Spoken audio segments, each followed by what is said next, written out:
नमस्कार, आप देख रहे हैं न्यूज़ एट 10। अगले 1 घंटे में हम जानेंगे देश और दुनिया से जुड़ी तमाम बड़ी खबरें। मैं हूं आंचल गुलाटी गुंबर और हम जानते हैं कि प्रधानमंत्री का आज राजस्थान के साथ साथ गुजरात जाने का भी कार्यक्रम है। प्रधानमंत्री आज मोरबी के जो पीड़ित हैं, उनके परिवार हैं, उनसे भी मुलाकात करेंगे।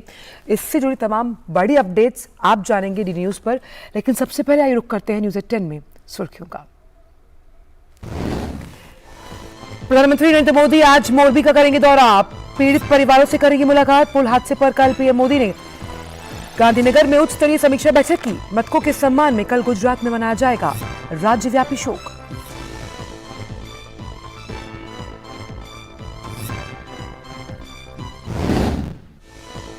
प्रधानमंत्री नरेंद्र मोदी आज गुजरात के पंचमहल जिले के जम्मू-घोड़ा में विभिन्न विकास परियोजनाओं का करेंगे लोकार्पण और शिलान्यास। साथ ही पीएम राजस्थान के बांसवाड़ा जिले में सार्वजनिक कार्यक्रम मानगढ़ धाम की गौरव गाथा में होंगे शामिल।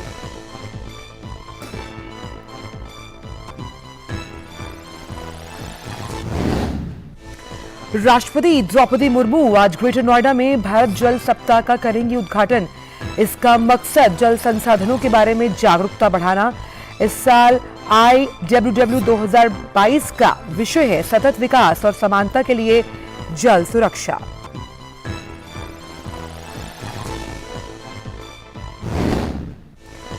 हिमाचल प्रदेश में विधानसभा चुनाव प्रचार ने पकड़ी रफ्तार। वरिष्ठ भाजपा नेता और केंद्रीय गृह मंत्री अमित शाह 3 जनसभाओं को करेंगे संबोधित। वहीं अन्य पार्टियों ने भी प्रचार में झोंकी ताकत।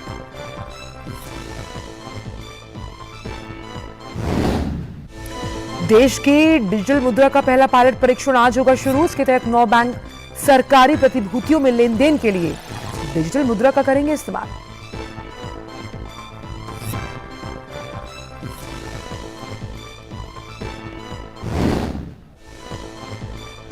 विदेश मंत्री डॉक्टर एस जयशंकर आज शंघाई सहयोग संगठन के सदस्य देशों के प्रमुखों की बैठक में वर्चुअल माध्यम से लेंगे भाग। एससीओ देशों के व्यापार और आर्थिक एजेंडे का होगा विचार विमर्श।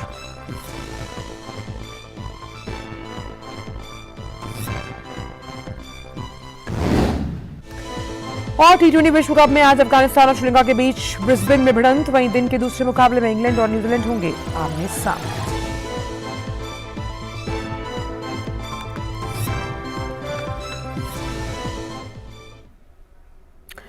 और आइए अब जान लेते हैं सभी खबरों को विस्तार के साथ। प्रधानमंत्री नरेंद्र मोदी आज गुजरात के मोरबी पहुंचकर हालात का जायजा लेंगे। पीएम मोदी हादसे के पीड़ित परिवारों से भी मिलेंगे। पीएम मोदी इस घटना की सूचना मिलने के बाद से ही स्थिति पर नजर बनाए हुए हैं। सोमवार सुबह केवड़िया में राष्ट्रीय एकता दिवस परेड में भी पीएम मोदी ने कहा कि उनका दिल मोरबी की घटना के पीड़ितों से जुड़ा हुआ है। रविवार शाम हुई भीषण घटना के बाद सोमवार को भी लगातार राहत और बचाव कार्य जारी। युद्ध स्तर पर राहत और बचाव कार्य में जुटी टीमों ने दर्जनों लोगों को बचाकर अस्पताल पहुंचाया। प्रधानमंत्री ने कल गांधीनगर स्थित राजभवन में उच्च स्तरीय बैठक कर मोरबी में हुई घटना के बाद की स्थिति की समीक्षा की। बैठक में निर्णय लिया गया कि मोरबी में हुई दुर्घटना में मारे गए लोगों के सम्मान में 2 नवंबर यानी कल गुजरात में राज्यव्यापी शोक मनाया जाएगा। इस दौरान राज्य में सरकारी भवनों पर राष्ट्रीय ध्वज आधा झुका रहेगा और कोई भी सरकारी सार्वजनिक समारोह, स्वागत या मनोरंजन का कार्यक्रम नहीं होगा।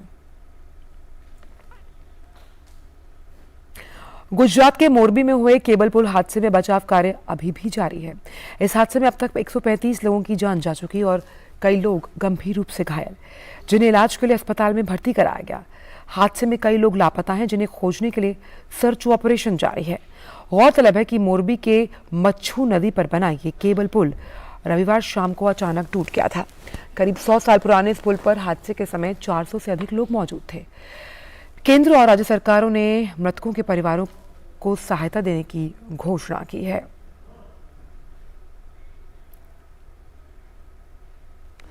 आजादी का अमृत महोत्सव के हिस्से के रूप में सरकार के स्वतंत्रता संग्राम के गुमनाम आदिवासी नायकों को याद करने के लिए कई कदम उठाए गए हैं। इस दिशा में एक और कदम उठाते हुए प्रधानमंत्री नरेंद्र मोदी आज राजस्थान के बांसवाड़ा जिले के मानगढ़ धाम की गौरव गाथा कार्यक्रम में शामिल होंगे। कार्यक्रम के दौरान प्रधानमंत्री भील स्वतंत्रता सेनानी गोविंद गुरु को श्रद्धांजलि देंगे और क्षेत्र के भील और अन्य आदिवासियों की एक सभा को संबोधित भी करेंगे। मानगढ़ की पहाड़ी भील समुदाय और राजस्थान, गुजरात और मध्य प्रदेश की अन्य जनजातियों के लिए विशेष महत्व रखती है। स्वतंत्रता संग्राम के दौरान यहाँ भील और अन्य जनजातियों ने लंबे समय तक अंग्रेजों से लोहा लिया। प्रधानमंत्री गुजरात के पंचमहल के जम्बूघोड़ा में करीब 860 करोड़ रुपए से अधिक की परियोजनाओं का लोकार्पण और शिलान्यास करेंगे। ये गुजरात का कार्यक्रम है। पीएम गोधरा के गोविंद गुरु विश्वविद्यालय के नए परिसर का लोकार्पण करेंगे। वहीं वाडेक गांव में संत जोरिया परमेश्वर प्राथमिक विद्यालय और स्मारक, डांडियापुरा गांव में राजा रूप सिंह नायक प्राथमिक विद्यालय और स्मारक को समर्पित करेंगे। प्रधानमंत्री केंद्रीय विद्यालय गोधरा के भवन का शिलान्यास किया जाएगा। पीएम गोधरा मेडिकल कॉलेज के विकास और कौशल विश्वविद्यालय के विस्तार की भी आधारशिला रखेंगे, जिस पर 680 करोड़ रुपए की लागत आएगी।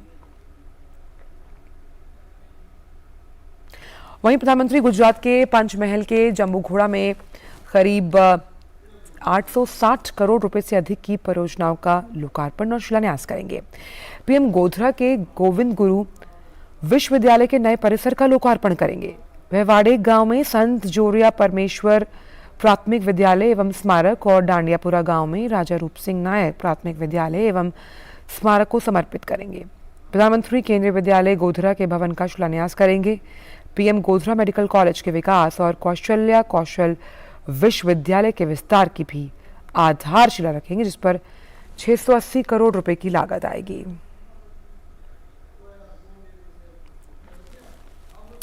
राष्ट्रपति द्रौपदी मुर्मू आज ग्रेटर नोएडा में भारत जल सप्ताह इंडिया वाटर वीक का उद्घाटन करेंगी।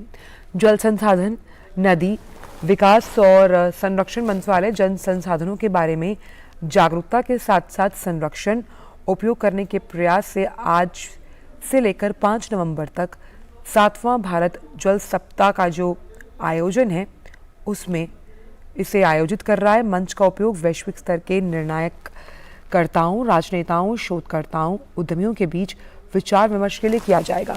जल सप्ताह का जो विषय है वो है सतत विकास और समानता के लिए जल सुरक्षा। ये आयोजन दुनिया भर के विशेषज्ञों, योजनाकारों, हितधारकों को एक साथ लाएगा और साथ ही सतत विकास के लक्ष्यों के अनुरूप जल संसाधन विकास और प्रबंधन की स्थिरता के मुद्दे को संबोधित करेगा। कार्यक्रम में सम्मेलनों के साथ सेमिनार, पैनल चर्चा, प्रदर्शनियां, सांस्कृतिक कार्यक्रमों का आयोजन किया जाएगा। डेनमार्क, सिंगापुर और फिनलैंड इसमें भाग लेंगे। और इसी बड़ी खबर पर हमारे साथ हमारे संवाददाता चंद्रशेखर जुड़े हुए हैं। चंद्रशेखर, जल संचयन के साथ सतत विकास के तमाम विकल्पों को लेकर जन जागरण करता हुआ आज का जो ये सप्ताह है, ये कितना अहम और एक ही मंच के अंतर्गत तमाम शोधकर्ता, निर्णायककर्ता और अन्य गणमान्य शामिल?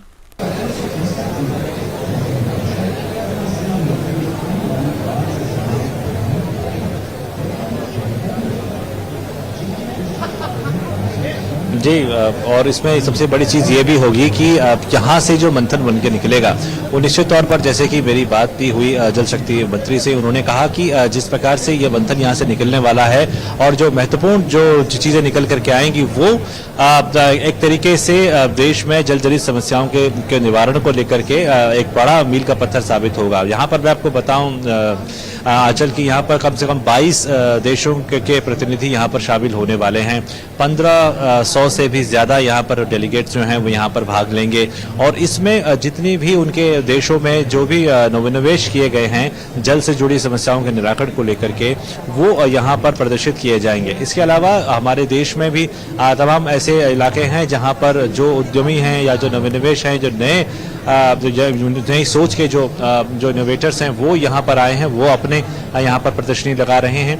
तो और जो स्टेट हैं जिन्होंने अपने राज्यों में एक जल के उपलब्ध कराने के लिए जो भी काम किए हैं वो भी यहाँ पर अपनी एग्जीबिशन लगा रहे हैं। तो एक बड़े रूप में आप देख सकते हैं कि पूरा भारत यहाँ पर है और उसके अलावा विदेशों की जो प्रैक्टिस है वो भी यहाँ पर आपको देखने को मिलेगी। और इसको लेकर के भी न केवल मंत्रालय बल्कि यहाँ पर जितने भी तमाम जो इसके स्टेक होल्डर्स हैं वो बहुत ज़्यादा उत्साहित हैं, क्योंकि 7वां ये इंडिया वाटर वीक है, कोरोना की वजह से नहीं हो पाया था कुछ समय तक, और अब जो ये हुआ है तो इतने ग्रांड लेवल पर ये हो रहा है, इतने बड़े लेवल पर यहाँ पर हो रहा है, तो एक उम्मीद लगाई जा सकती है आंचल कि यहाँ से जो हमने सतत विकास के लक्ष्यों को बहुत जल्दी पाने का जो प्रयास हम कर रहे हैं, 2030 का लक्ष्य है वैश्विक रूप से कि सबको स्वच्छ पानी मिल सके, और हम 2024 तक हर घर में नल से जल पहुंचाने की हम बात कर रहे हैं, शुद्ध पेयजल पहुंचाने की बात कर रहे हैं। हम कोशिश ये कर रहे हैं कि यहाँ पर हर व्यक्ति को प्रतिदिन 55 लीटर जो शुद्ध जल है वो मिल सके, गारंटेड जो पानी है वो हम पहुंचाने की बात कर रहे हैं। तो इतने बड़े लक्ष्य को लेकर जब हम लोग चलते हैं तो हमें ये भी देखना होता है कि हर प्रयास से हम अपने लक्ष्य को प्राप्त कर सकें। तो क्योंकि हम देख रहे हैं कि देश के अलग अलग हिस्सों की भौगोलिक परिस्थितियां जिस प्रकार से हैं, और उसमें जो जल जनित समस्याएं हैं उसकी अलग बात होती है, पानी की उपलब्धता की अलग बात होती है, और उसके मैनेजमेंट की जो बात होती है उसको किस प्रकार से सॉल्व किया जा सकता है, उस तरीके से आगे बढ़ा जा सकता है, रणनीति किस प्रकार से बनाई जा सकती है, उसको लेकर के यहाँ जो है मंथन चलेगा।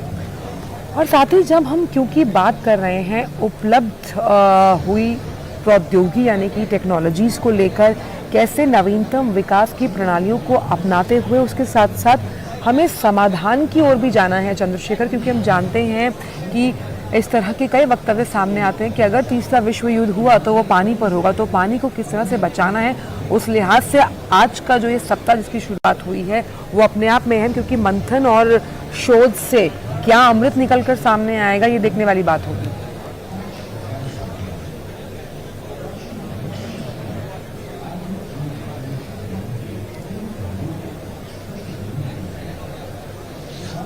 ये अगर हम मैनेजमेंट की हम बात कर रहे हैं तो मैनेजमेंट को आप देखिए कि एक जो हमारे यहाँ पानी है 3% पानी का मात्र 1% जल उपलब्ध है, और उसको लेकर के सारी कवायदें चल रही हैं, और आधा पानी जो है वो ग्लेशियर्स में जमा हुआ है।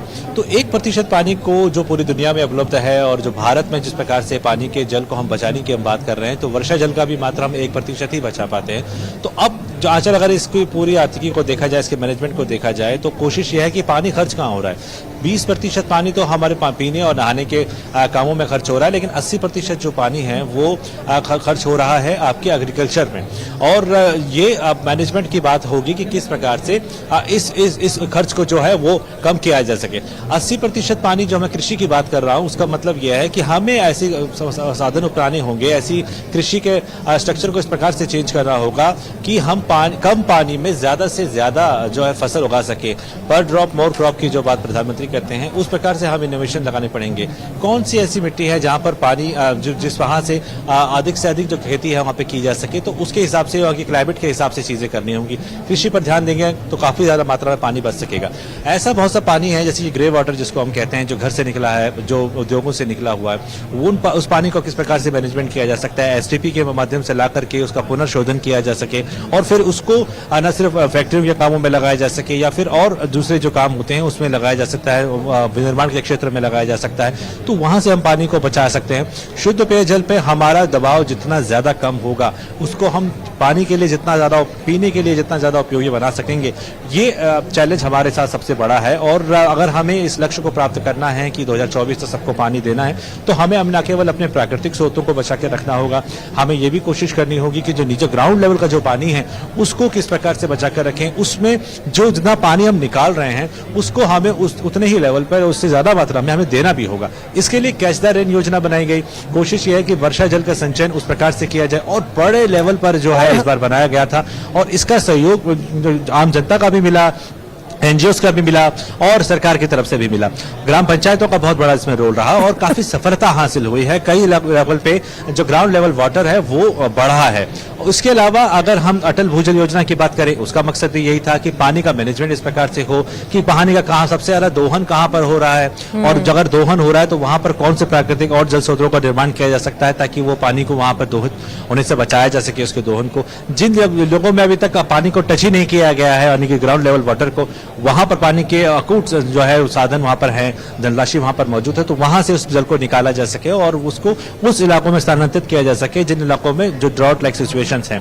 258 जिले ऐसे चुने गए थे जो कि डार्क जोन में थे, यानी कि पानी की बहुत बड़ी विकराल समस्या थी, जिसके लिए जल शक्ति अभियान भी चलाया गया था सबसे पहले। तो अभी सरकार का पूरा जो लक्ष्य है वो यही है कि सतत विकास के लक्ष्य के हासिल करने के लिए जो 258 जो डार्क जोन है जहां पर पानी की समस्या है, उनको वहाँ पर पानी की उपलब्धता को बढ़ाया जा सके और जो ग्रामीण इलाके हैं, ग्रामीण अंचल हैं जहाँ पर पानी की बहुत ज़्यादा समस्याएं हैं, वहाँ तक पानी शुद्ध पेयजल को पहुंचाया जा सके।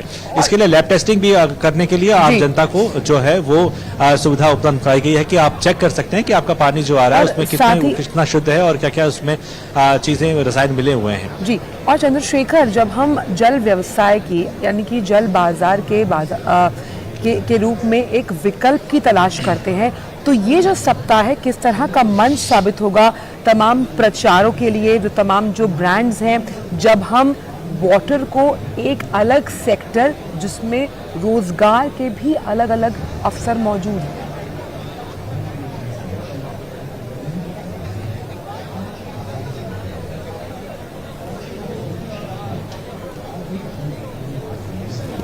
रोजगार का तो एक बहुत बड़ा जरिया जल से हो सकता है चल, क्योंकि मैं ऐसे बता रहा हूँ कि जल को जल तक पहुँचाने के लिए जिस प्रकार से पाइपलाइंस बिछाई जा रही हैं, जिस प्रकार से नलों का विकास हो रहा है, ग्रामीण अर्थव्यवस्था की एक बड़ी बड़ी धुरी जिस प्रकार से स्वच्छ भारत मिशन बना था, रोजगार को लेकर के बना था, उसी प्रकार से अब जो ग्रामीण स्तर पर नल जल योजना जो है ये एक बहुत बड़ा विकल्प बन करके सामने आई है रोजगार की दृष्टि से।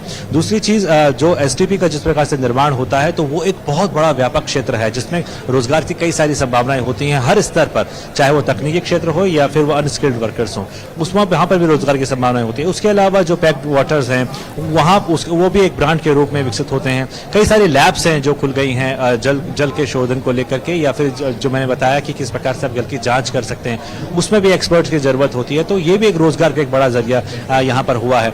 तो आजकल आप बिल्कुल ठीक कह रहे हैं कि अगर इसको इस तरीके से प्रमोट किया जाए तो कहीं ना कहीं ये जो रोजगार की जो संभावनाएं हैं इसमें व्यापक रूप से आ सकती हैं।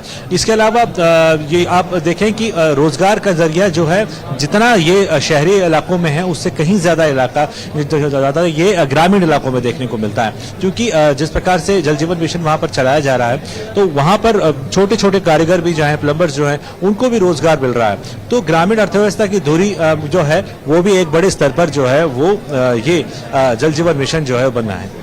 बिल्कुल, ऐसे कहा जाता है कि कोस कोस पर बदले बानी, 4 कोस पर पानी, और पानी की महत्वता तो इसी से है कि हम इसका संचयन के साथ साथ कैसे अन्य विकल्पों की खोज करें और इससे बचाने के लिए एक जन जागरण अभियान चलाया जाए। बहुत बहुत शुक्रिया चंद्रशेखर इन तमाम जानकारियों को हमसे साझा करने के लिए। तो ये वाटर वीक है, हम मान सकते हैं कि इसमें जब तमाम जो निर्णायक करता है, गणमान्य जब बैठेंगे तो मंथन से अमृत निकलकर जरूर सामने आएगा। फिलहाल वक्त एक छोटी सी ब्रेक का। न्यूज़ 18 में सभी का स्वागत और रुक करते हैं कुछ सियासत से जुड़ी खबरों का। हिमाचल प्रदेश में विधानसभा चुनाव के लिए प्रचार तेज हो गया। विभिन्न राजनीतिक दलों के स्टार प्रचारक और प्रमुख नेता जनसभाओं में जुटे हैं।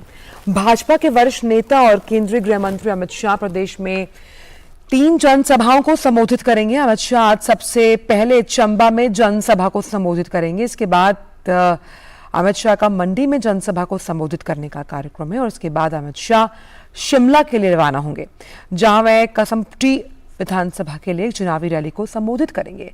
गौरतलब है कि 14वीं विधानसभा के 68 सीटों के लिए 12 नवंबर को मतदान किया जाएगा। खबर महाराष्ट्र से, जहां शिवसेना से अलग हुए एकनाथ शिंदे गुट के विधायकों की अयोग्यता से जुड़े मामले पर सुप्रीम कोर्ट की संविधान पीठ आज सुनवाई करेगी। ठाकरे और शिंदे गुट दोनों पक्षों ने सुप्रीम कोर्ट का रुख किया था। शिंदे गुट ने बागी विधायकों को भेजे गए अयोग्यता के नोटिस को असंवैधानिक बताते हुए कहा था कि मुख्यमंत्री उद्धव ठाकरे और विधानसभा के उपाध्यक्ष सदन का विश्वास खो चुके थे और बिना फ्लोर टेस्ट किए विधायकों को अयोग्यता नोटिस नहीं भेजे जा सकते। 29 जून को सुप्रीम कोर्ट ने महाराष्ट्र विधानसभा में होने वाले बहुमत परीक्षण पर रोक से इनकार कर दिया। हालांकि कोर्ट ने कहा कि बागी शिवसेना विधायकों की अयोग्यता के मामले में सुप्रीम कोर्ट का अंतिम फैसला फ्लोर टेस्ट के नतीजों पर प्रभावी होगा। तो 1 नवंबर की तारीख का भारत के इतिहास में बहुत महत्व है। इस दिन वर्षों पहले देश के विभिन्न राज्यों का भाषा के आधार पर पुनर्गठन करने का फैसला लिया गया था। 1 नवंबर 1965 से लेकर साल 2000 तक भारत के 7 अलग अलग राज्यों का जन्म हुआ। वहीं 7 जो राज्य थे उसमें छत्तीसगढ़, पंजाब, हरियाणा, मध्य प्रदेश, कर्नाटक, केरल और आंध्र प्रदेश आज अपना स्थापना दिवस मना रहे हैं। आंध्र प्रदेश, मध्य प्रदेश, कर्नाटक और केरल राज्य के रूप में 1956 में वो अस्तित्व में आए, जबकि हरियाणा 1966, छत्तीसगढ़ 2000 में। केंद्रीय गृह मंत्री अमित शाह ने इन राज्यों के स्थापना दिवस पर बधाई दी। उन्होंने अपने ट्वीट संदेश में कहा, संस्कृति, अध्यात्म और प्राकृतिक सौंदर्य के अद्भुत समागम की भूमि मध्य प्रदेश के स्थापना दिवस पर राज्य के भाइयों बहनों को शुभकामनाएं। मध्य प्रदेश ने विकास और सुशासन को चरितार्थ कर लोक कल्याण के लिए मापदंड स्थापित किए। प्रदेश नई ऊंचाइयों को छुए, ऐसी कामना करता हूं। छत्तीसगढ़ के भाइयों और बहनों को प्रदेश के स्थापना दिवस की हार्दिक शुभकामनाएं। समृद्ध संस्कृति, खनिज संपदा के संपन्न छत्तीसगढ़ राज्य की जनता की खुशहाली और प्रदेश की निरंतर प्रगति की कामना करता हूं। वहीं बहादुर जवानों, मेहनतकश किसानों और प्रतिभावान खिलाड़ियों की भूमि हरियाणा के स्थापना दिवस पर प्रदेश के सभी भाइयों बहनों को शुभकामनाएं और कामना करता हूं आने वाले समय में प्रदेश विकास और प्रगति के शिखर पर पहुंचे। संघाई सहयोग संगठन एससीओ सदस्य देशों की प्रमुखों की 21वीं बैठक आज वर्चुअल रूप से आयोजित की जाएगी। बैठक में भारत सरकार का नेतृत्व विदेश मंत्री डॉक्टर एस जयशंकर करेंगे। परिषद की बैठक वार्षिक होती है, जिसमें संगठन देशों के व्यापार और आर्थिक एजेंडे पर विचार विमर्श किया जाता है और बाद में वार्षिक बजट को मंजूरी भी। बैठक में संगठन के सदस्य देश, प्रेषक देश, संगठन के महासचिव, संगठन के क्षेत्रीय आतंकवाद निरोधी व्यवस्था के कार्यकारी अध्यक्ष, तुर्कमेनिस्तान और अन्य आमंत्रित अतिथि होंगे। विदेश मंत्रालय ने बताया कि भारत शंघाई सहयोग संगठन की विभिन्न गतिविधियों और संबंधित क्षेत्र के द्विपक्षीय वार्ता प्रणाली में हमेशा सक्रिय रहेगा। इसके अतिरिक्त शंघाई सहयोग संगठन के ढांचे के अंदर बहुदेशीय सहयोग में भी शामिल रहा। वर्ष 2017 में शंघाई सहयोग संगठन का सदस्य बनने के बाद भारत 30 नवंबर 2020 को संगठन देशों के प्रमुखों की परिषद की बैठक बुलाई गई। इस बैठक में पहली बार एससीओ स्टार्टअप फोरम, युवा वैज्ञानिक सम्मेलन, आर्थिक विचारकों के कंसोर्शियम, पारंपरिक औषधि, बौद्ध धरोहर प्रदर्शनी और रूसी के साथ साथ चीनी भाषा में भारतीय साहित्य के अनुवाद सहित अनेक महत्वपूर्ण सफलताएं प्राप्त हुई। केंद्रीय मंत्री सर्बानंद सोनोवाल ने सरदार पटेल को याद करते हुए कहा कि सरदार पटेल का योगदान एक भारत का निर्माण करने में अहम। उन्होंने कहा, प्रधानमंत्री मोदी के नेतृत्व में हम एक भारत को श्रेष्ठ भारत बनाने के लिए प्रतिबद्ध हैं। सरदार वल्लभ भाई पटेल जी ने अपने जीवन काल में स्वतंत्रता संग्राम में जो योगदान दी है, जो उन्होंने देश की जनता के लिए, देश के हितों के लिए जो उन्होंने बड़े कदम उठाए, जिसके वजह से एक भारत निर्माण हुई, उन्होंने एक भारत हमें दी है। और अब इसी एक भारत को परम आदरणीय प्रधानमंत्री जी के नेतृत्व में श्रेष्ठ भारत के रूप में हम सबको खड़ा करना होगा। रुक करते हैं मध्य प्रदेश का, जहां से जबलपुर में आज सुबह भूकंप के झटके महसूस किए गए। आज सुबह 8:43 पर भूकंप के झटके महसूस किए गए। झटकों से जानमाल का कोई नुकसान या हताहत होने की सूचना नहीं है। भूकंप के झटकों की सूचना के बाद प्रशासन भी अलर्ट पर। रिक्टर स्केल पर भूकंप की तीव्रता 3.9 मापी गई है।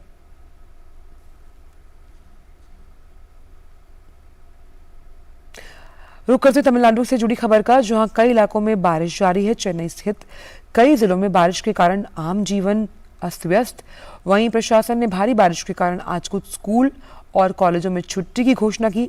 नागपट्टिनम और तिरुवर जिलों में भी स्कूल और कॉलेज बंद रहेंगे। साथ ही मयिलादुथुराई जिले के सभी स्कूलों को भी आज बंद करने का आदेश दिया गया है। चेन्नई में क्षेत्रीय मौसम विज्ञान केंद्र ने पूर्वोत्तर मानसून की शुरुआत की घोषणा की थी। विभाग ने 4 नवंबर तक अलग अलग स्थानों पर बिजली के साथ गरज के साथ बौछारें पड़ने की भविष्यवाणी की है। झारखंड के जनजातीय बाहुल्य पाकुड़ जिला में आकांक्षी जिला कार्यक्रम से बालिका शिक्षा को संबल मिला, जिससे यहाँ की छात्राएं कुछ कर गुजरने और बनने की चाह के साथ आत्मविश्वास से लबरेज होकर शिक्षा ग्रहण कर रही हैं। आइए देखते हैं एक खास रिपोर्ट।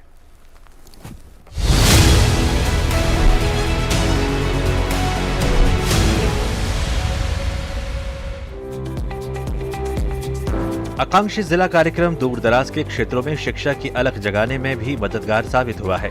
झारखंड के जनजातीय बाहुल्य पाकुड़ जिला में साधन सुविधा और अवसर के अभाव में लड़कियों की शिक्षा अक्सर आधी अधूरी ही रह जाया करती थी, लेकिन आकांक्षी जिला कार्यक्रम लागू होने के बाद से उनको जीने का नया मकसद मिला है। अब वे दोबारा स्कूल की चौखट से जुड़कर खुद को काबिल बना रही हैं। स्मार्ट क्लास है, ICT लैब है, हम लोग को कंप्यूटर में भी पढ़ाई चल रहा है। हमारे स्कूल में सभी प्रकार की सुविधाएं मिलती है, हर सब्जेक्ट की पढ़ाई होती है। हमारे यहाँ पे साइंस भी बहुत अच्छा से पढ़ाई होती है, कंप्यूटर पढ़ाई होती है। हमारे यहाँ स्मार्ट रूम भी है, ICT रूम भी है। ICT में हम लोग को बहुत अच्छा से समझाती है। कंप्यूटर का पढ़ाई हम लोग का यहाँ बहुत ही अच्छा होता है। कंप्यूटर में हम लोग टाइपिंग भी सीख गए हैं और ड्राइंग, और हम लोग का प्रैक्टिकल भी होता है और बहुत कुछ पढ़ाई होता है ICT में, जो कि हम बहुत अच्छे तरह से देख के भी समझ सकते हैं। साइंस की भी पढ़ाई हो जाती है यहाँ पर बहुत अच्छे से, केमिस्ट्री, फिजिक्स, बायोलॉजी, आर्ट्स की भी पढ़ाई हो जाती है।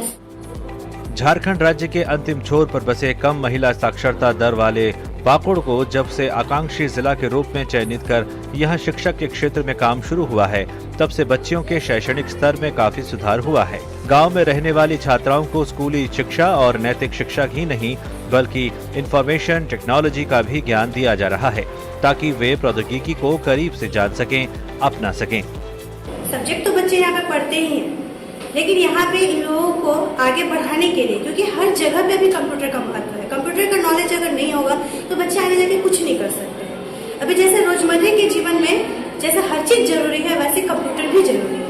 तो बच्चे को हम लोगों ने यहाँ पे कंप्यूटर हम लोगों को प्रोवाइड किया गया है। 11 सिस्टम है और यहाँ पे 400 के करीब बच्चे हैं, और सभी बच्चों को हम लोगों की कोशिश है कि उन्हें अच्छे से अच्छे कंप्यूटर की शिक्षा दे सके। जिला शिक्षा पदाधिकारी के मुताबिक शिक्षा विभाग क्वालिटी एजुकेशन पर विशेष जोर दे रहा है, ताकि गांव की छात्राएं बेहतर शिक्षा प्राप्त कर अपना भविष्य संवार सकें।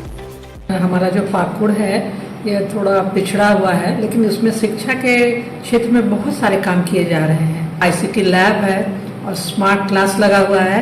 ICT लैब में जो कंप्यूटर है उसमें जो कंटेंट है वो सब डाला गया है, जिससे कि अगर टीचर वहाँ पर उपलब्ध नहीं रहे तभी भी ICT कोऑर्डिनेटर पढ़ाते हैं। टीचर खड़े रहते हैं और अगर बच्चों को समझ में नहीं आता है तो वो उस कंटेंट को बताते हैं। इसके अलावा और बहुत सारी चीज़ों को हम लोग वहाँ पर सुधारने की कोशिश कर रहे हैं।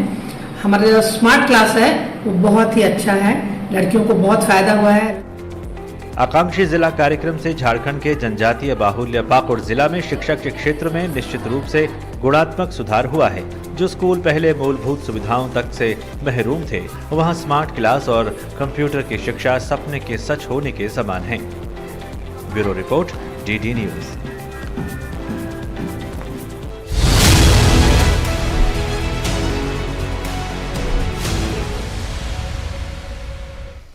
और कहते हैं कि टेक्नोलॉजी के दौर में बहुत कुछ बदल गया है, इससे शैक्षणिक क्षेत्र भी अछूता नहीं।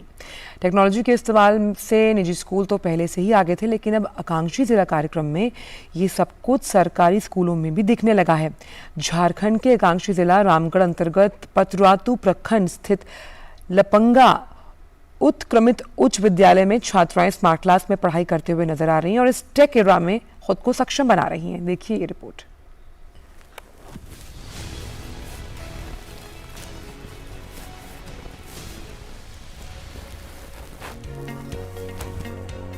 झारखंड के आकांक्षी जिले रामगढ़ के सरकारी स्कूलों में सरकार की मदद और प्रोत्साहन से अब निजी स्कूलों की तर्ज पर शिक्षा विभाग ने टेक्नोलॉजी के माध्यम से एजुकेशन को एडवांस करने की शुरुआत कर दी है। जिले के पतरातू प्रखंड स्थित लपंगा उत्क्रमित उच्च विद्यालय में स्मार्ट क्लास बच्चों में बेसिक क्लास की खामियों को दूर कर बेहतर ज्ञान देने का एक सशक्त माध्यम बन गया है। स्मार्ट क्लास का फायदा ये हुआ है कि इससे पढ़ाई रुचिकर हो गई है और यहाँ पढ़ने वाली बच्चियाँ व्यवहारिक तरीके से शिक्षा अर्जित कर रही हैं, जो उन्हें प्रतिस्पर्धात्मक दौर में ज्यादा सक्षम बना रहा है।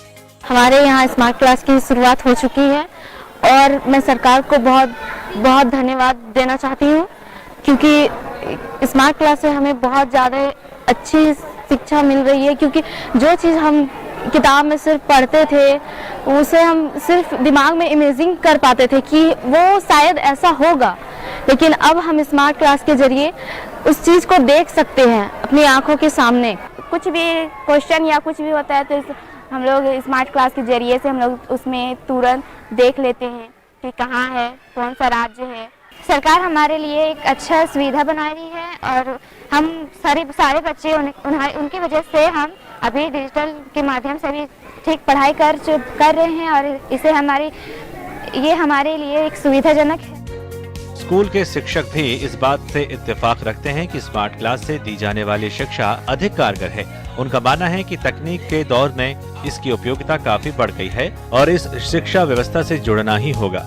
बच्चे स्मार्ट क्लास के जरिए रुचि लगाकर, मन लगाकर पढ़ाई कर रहे हैं और इससे बच्चों में स्मरण शक्ति, पहले के नॉलेज, ज्ञान, कुशलता में काफ़ी वृद्धि हो गई है। मुझे स्मार्ट क्लास में पढ़ाने का अवसर मिला है, जो कि आज के दौर में इसकी बहुत ही बड़ी प्रासंगिकता है, उपयोगिता है। आज जो स्मार्ट क्लास की व्यवस्था की गई है, इसके माध्यम से हम बच्चों को उस स्थान के बारे में केवल बता ही नहीं सकते हैं, दर्शा भी सकते हैं, दिखा भी सकते हैं। रामगढ़ की उपायुक्त माधवी मिश्रा ने बताया, आकांक्षी जिला कार्यक्रम के तहत जिले में प्रथम चरण में 35 विद्यालयों में स्मार्ट क्लास का प्रोग्राम शुरू कर दिया है, जो बच्चों के समग्र विकास में सहायक सिद्ध हुआ है। हम लोगों ने आकांक्षी जिला के तहत एस्पिरेशनल डिस्ट्रिक्ट प्रोग्राम में जिला के प्रथम चरण में 35 विद्यालयों में इंटरैक्टिव डैशबोर्ड के थ्रू क्लासरूम में ये स्मार्ट क्लासेस का प्रोग्राम जो शुरू किया। तो इंटरैक्टिव बोर्ड के थ्रू जब ये कार्यक्रम शुरू किया गया है तो इससे बच्चों में हम लोगों ने ये देखा है कि इंटरेस्ट बहुत ज़्यादा डेवलप हो रहा है, पढ़ाई के प्रति इंटरेस्ट उनमें जाग रहा है, क्योंकि ऑडियो विजुअल के तहत जब वो पढ़ते हैं तो उनके सोचने समझने की शक्ति भी अच्छी डेवलप हो रही है, रिटेंशन पावर उनका ज़्यादा अच्छा हो रहा है और इससे बच्चों का जो परफॉर्मेंस है वो भी अच्छा हो रहा है। आकांक्षी जिला रामगढ़ में स्मार्ट क्लास के माध्यम से आधुनिक शिक्षा ग्रहण कर स्कूलों के बच्चे स्मार्ट और काबिल बन रहे हैं, जो प्रधानमंत्री नरेंद्र मोदी के कुशल नेतृत्व में अभिभावकों की पूर्ण होती आकांक्षाओं और बदलते भारत का जीता जागता प्रमाण है। Bureau report, DD news.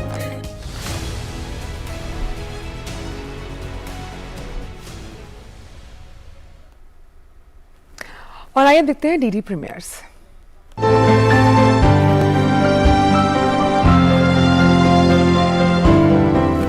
नमस्कार, आप देख रहे हैं डीडी प्रीमियर्स और आपके साथ मैं हूं शहला निगार। अपने इस खास प्रोग्राम में हम बात करते हैं दूरदर्शन के विभिन्न नेटवर्क्स पर प्रसारित होने वाले शानदार धारावाहिकों की। तो शुरुआत करेंगे धारावाहिक कॉर्पोरेट सरपंच के साथ। इस धारावाहिक में आज आपको देखने को मिलेगा कि सरपंच जी की पत्नी कीर्ति की माता को बच्चों पर ज्यादा विश्वास न करने की सलाह दे रही हैं। इधर इंद्रेश कीर्ति से बदला लेने का नया तरीका ढूंढ रहा है। बहुत विश्वास है तुम्हें अपनी बेटी पर। हाँ, भगवान के बराबर। ज्यादा विश्वास भी सही नहीं होता ममता, इसलिए कहे हैं कि बड़ा निवाला खा लो लेकिन बड़ी बोली ना मोल। उस कीर्ति को रास्ते से हटाने में कोई कसर ना छोड़ी मैंने, कोई कसर ना। मैं तुम्हारे पिताजी का सबसे अच्छा दोस्त हूं इस गांव में। अगर मुझे पहले पता होता कि आप मेरे पिता के दोस्त हैं तो मैं आपसे मदद कभी नहीं लेती। तो कैसे करेगी कीर्ति इन समस्याओं का सामना, जानने के लिए देखिए धारावाहिक कॉर्पोरेट सरपंच सोमवार से शुक्रवार रात 8:30 बजे डीडी नेशनल पर। और दूरदर्शन की खास प्रस्तुति धारावाहिक बालकृष्ण में आज आपको देखने को मिलेगा कि खुद के बिछाए हुए जाल में खुद को फंसता देखकर भाग खड़ा हुआ है जादूगर।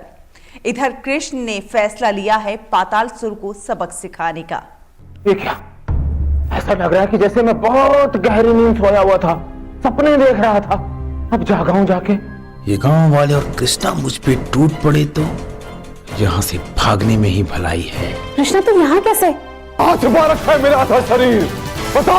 वहाँ ऊपर पहाड़ी पर रखा है मटकी में, इससे पहले कि दिन निकल आए जाकर अपने शरीर का आधा हिस्सा उस पहाड़ी से ले आओ।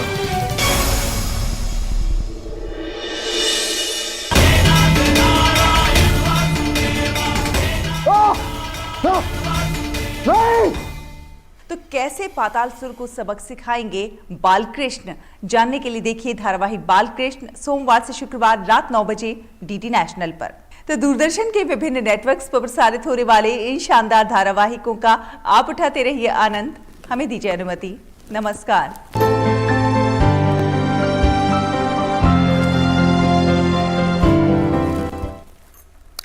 और आइए रुक करते हैं अंतर्राष्ट्रीय खबरों का। बात करते हैं इजराइल की, जहां की जनता आज फिर से अपने प्रधानमंत्री के चुनाव के लिए वोट करने जा रही है।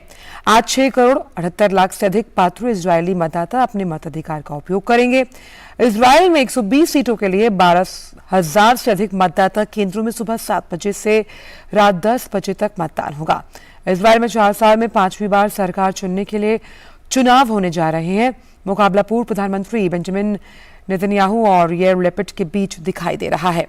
चुनावी सर्वे के अनुसार एक बार फिर बेंजामिन नेतन्याहू के प्रधानमंत्री बनने की प्रबल संभावना है। हालांकि उनकी लिकुड पार्टी को स्पष्ट बहुमत तो मिलता नहीं दिख रहा, लेकिन सहयोगी दलों के सहारे सरकार बनाने में वो कामयाब हो सकते हैं। वहीं इजराइल के पूर्व प्रधानमंत्री नफ्ताली बेनेट ने इस बार अपने आप को चुनाव से अलग कर लिया। रूस ने सोमवार को एक बार फिर मिसाइल हमलों से यूक्रेन के शहरों को दहला दिया। इन हमलों में कीव, खार्किव सहित कुल 10 क्षेत्रों को निशाना बनाया गया है। हमलों से इन क्षेत्रों के 18 विद्युत संयंत्रों को नुकसान हुआ। इनमें एक बड़ी पनबिजली परियोजना भी शामिल है। हमले के बाद राजधानी कीव के आकाश में गाढ़ा काला धुआं छाया देखा गया। हमले से हुए नुकसान की जानकारी कीव प्रशासन ने नहीं दी है, लेकिन बताया है कि अभी तक के रूसी हमलों से करीब 3.5 लाख लोग पानी बिजली से वंचित हो गए। इस कारण मोबाइल फोन भी काम नहीं कर रहे। वहीं रूसी हमले से कीव क्षेत्र में भी एक पनबिजली परियोजना को नुकसान पहुंचने की खबर, जबकि खार्किव के मेयर ने बताया कि रूसी हमले से एक महत्वपूर्ण बुनियादी सुविधा को नुकसान पहुंचा। ताज़ा हवाई हमले के बाद यूक्रेन के बड़े इलाके में अंधेरा दिखाई दे रहा है। रूस को क्रीमिया से जोड़ने वाले ब्रिज पर विस्फोट के बाद से रूसी सेना यूक्रेन की बिजली परियोजना को लगातार निशाना बना रही है। इससे ठंडक के मौसम में यूक्रेन को भारी कठिनाइयों का सामना करना पड़ सकता है। वहीं खाद्यान्न निर्यात समझौते से रूस के अलग हो जाने के बावजूद काला सागर में यूक्रेनी मालवाही जहाजों का आवागमन जारी है। सोमवार को यूक्रेन के बंदरगाहों से 3,54,500 टन खाद्यान्न लेकर 12 जहाज अन्य देशों के लिए रवाना हुए। संयुक्त राष्ट्र की ओर से समझौते में समन्वयक की भूमिका निभा रहे आमिर अब्दुल्ला ने बताया कि मालवाहक जहाजों को सेना द्वारा ना निशाना बनाया जा सकता है और ना ही बंधक। संयुक्त राष्ट्र के प्रयास से जुलाई में हुए रूस, यूक्रेन और तुर्की के समझौते से करीब 100 दिन से खाद्यान्न का निर्यात हो रहा है, लेकिन 120 दिनों के लिए हुआ यह समझौता रूस ने पहले ही तोड़ दिया। इसके लिए उसने काला सागर में रूसी नौसैनिक बेड़े पर हुए हमले को कारण बताया। रूस के इस फैसले से पूरी दुनिया में बेचैनी फैल गई। सोमवार को जो खाद्यान्न यूक्रेन से भेजा गया वह उसका एक हिस्सा सूखाग्रस्त अफ्रीकी देशों में जाना है। वहीं संयुक्त राष्ट्र ने 40,000 टन खाद्यान्न सहायता स्वरूप भेजने का निर्णय लिया। बता दें कि रूस और यूक्रेन खाद्यान्न के बड़े निर्यातक देश हैं। दोनों देश दुनिया की कुल खपत का करीब 35% खाद्यान्न निर्यात करते हैं। ईरान में हिजाब विरोधी आंदोलन की चुनौती से जुड़ी सरकार तेहरान में अब करीब 1,000 प्रदर्शनकारियों पर मुकदमा चलाने की तैयारी कर रही है। इससे पहले प्रदर्शन को चलने के लिए सरकार सारे पैंतरे आजमा चुकी। वहीं प्रदर्शनकारी आंदोलन को जारी रखे हुए हैं, जबकि सरकार इसे दुश्मन देशों की साजिश बता रही है।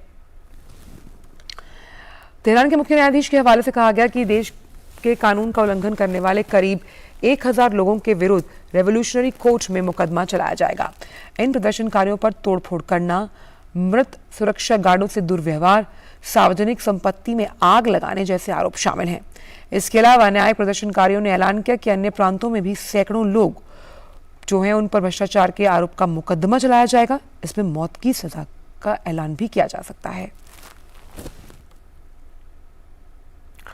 यूक्रेन के बुनियादी ढांचों पर सोमवार को हुए हमलों को लेकर रूस के राष्ट्रपति व्लादिमीर पुतिन ने कहा कि रूस ने काला सागर बेड़े पर ड्रोन के हमलों के जवाब में ये हमले यूक्रेन पर किए। सोमवार को पुतिन ने सोची में एक संवाददाता सम्मेलन को संबोधित किया। इस दौरान उन्होंने संकेत दिया कि यूक्रेन पर रूस द्वारा अधिक कार्रवाई की जा सकती है। रूस के राष्ट्रपति व्लादिमीर पुतिन ने सोमवार को शांति वार्ता के लिए आर्मेनिया और अजरबैजान के नेताओं की मेजबानी की। पुतिन ने कहा कि दोनों नेताओं के साथ हुई त्रिपक्षीय वार्ता उपयोगी रही, लेकिन अभी तक कोई समझौता नहीं हो पाया। हालांकि आर्मेनिया और अजरबैजान के नेताओं ने अपने विवादों को सुलझाने के लिए बल का प्रयोग नहीं करने और पहले के समझौतों पर कायम रहने को लेकर सहमति व्यक्त की। पुतिन ने कहा कि रूस, आर्मेनिया और अजरबैजान संघर्ष को सुलझाने के लिए प्रयास जारी रखे जाएंगे। आर्मेनिया और अजरबैजान के बीच नारगोनो काराबाख क्षेत्र को लेकर दशकों से संघर्ष जारी। दोनों देशों के बीच जारी संघर्ष समाधान के लिए शांति वार्ता आयोजित की गई।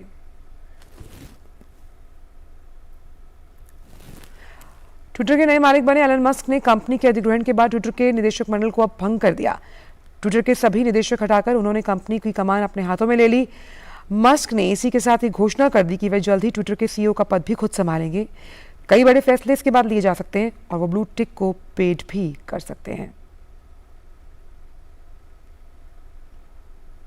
हालांकि मस्क ने एक ट्विटर यूजर को जवाब दिया कि यह सिर्फ अस्थायी तौर पर लिया गया फैसला है। यूक्रेन राष्ट्रपति व्लादिमीर जेलेंस्की ने सोमवार को जर्मन चांसलर ओलाफ शोल्ज से फोन पर बात की और जर्मन सैन्य समर्थन के लिए उन्हें धन्यवाद भेजा। वहीं शोल्ज ने यूक्रेन को आश्वासन दिया कि वे कीव को राजनीतिक, वित्तीय, मानवीय और सैन्य सहायता देना जारी रखेंगे। देश की डिजिटल मुद्रा का पहला पायलट परीक्षण आज शुरू होगा। इसके तहत 9 बैंक सरकारी प्रतिभूतियों में लेन देन के लिए डिजिटल मुद्रा का इस्तेमाल करेंगे। आरबीआई द्वारा इसके लिए SBI, BOB, UBI, HDFC, ICICI और कोटक महिंद्रा बैंक के साथ साथ yes bank, IDFC first bank, HSBC को चुना गया। डिजिटल रुपए के इस्तेमाल से उम्मीद की जा रही है कि इंटरबैंक मार्केट में लेन देन अधिक किफायती हो जाएगा।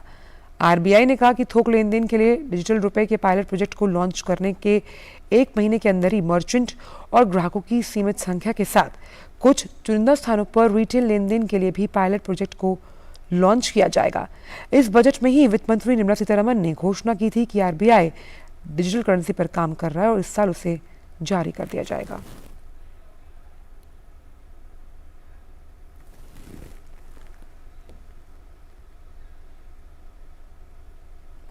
बात क्रिकेट की, वहीं दिन के दूसरे दिन मुकाबले में इंग्लैंड और न्यूजीलैंड का आमना सामना होगा और सेमीफाइनल की रेस में बने रहने के लिए इंग्लैंड के लिए मैच जीतना बेहद जरूरी। वहीं न्यूजीलैंड की टीम इस मुकाबले को जीतकर सेमीफाइनल में अपना टिकट पक्का करना चाहेगी। गौरतलब है कि न्यूजीलैंड इस विषय पर अभी तक विश्व कप में अभी तक अजय बनी हुई है। वहीं इंग्लैंड को आयरलैंड के हाथों शिकस्त से 2-4 होना पड़ा, जबकि उनका एक मैच बारिश के कारण रद्द हो गया। ऐसे में इंग्लैंड के लिए इस मुकाबले को जीतना बेहद जरूरी है। अखिल भारतीय सीनियर चयन समिति ने न्यूजीलैंड और बांग्लादेश के खिलाफ आगामी सीरीज के लिए भारतीय दल का ऐलान कर दिया। न्यूजीलैंड के खिलाफ टी20 सीरीज में हार्दिक पांड्या को कप्तान बनाया गया, ऋषभ पंत को उप कप्तान। न्यूजीलैंड में होने वाले वनडे सीरीज के लिए शिखर धवन को कप्तान, वहीं ऋषभ पंत उप कप्तान होंगे। बांग्लादेश के खिलाफ चुनी गई टेस्ट टीम में कप्तान रोहित शर्मा होंगे, वहीं लोकेश राहुल उप कप्तान और बांग्लादेश के खिलाफ वनडे की टीम में कप्तान रोहित शर्मा और उप कप्तान लोकेश राहुल होंगे।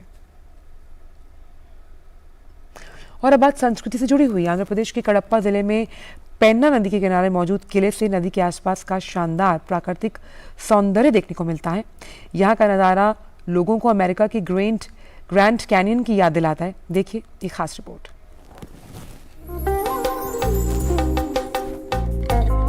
आंध्र प्रदेश के कडप्पा जिले में स्थित है गंडीकोटा गांव। ये पेन्ना नदी के किनारे देश की सबसे शानदार प्राकृतिक संरचनाओं में से एक है। इसकी खास प्राकृतिक बनावट की वजह से इसकी तुलना अमेरिका के कोलोराडो में स्थित मशहूर ग्रैंड कैनियन से की जाती है।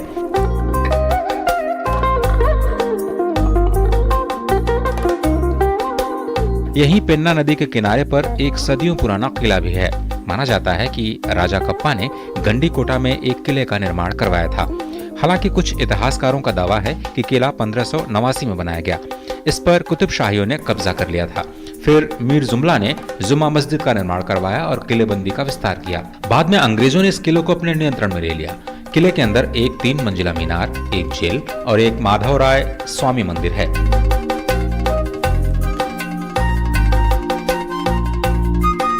गंडीकोटा में मौजूद इस प्राकृतिक संरचना की वजह से इसे भारत का ग्रैंड कैनियन भी कहा जाता है। हालांकि अमेरिका के ग्रैंड कैनियन के मुकाबले ये काफी छोटा है, लेकिन ग्रैंड कैनियन की तरह गंडीकोटा में भी पेन्ना नदी के दोनों किनारों पर सैकड़ों फीट की ऊंचाई पर बिल्कुल सीधी खड़ी चट्टानें मौजूद हैं। और जैसा कि हमने आपको बताया था कि प्रधानमंत्री जो हैं वो राजस्थान दौरे पर हैं, वो राजस्थान के बांसवाड़ा पहुंच गए हैं। उन्होंने वहां पर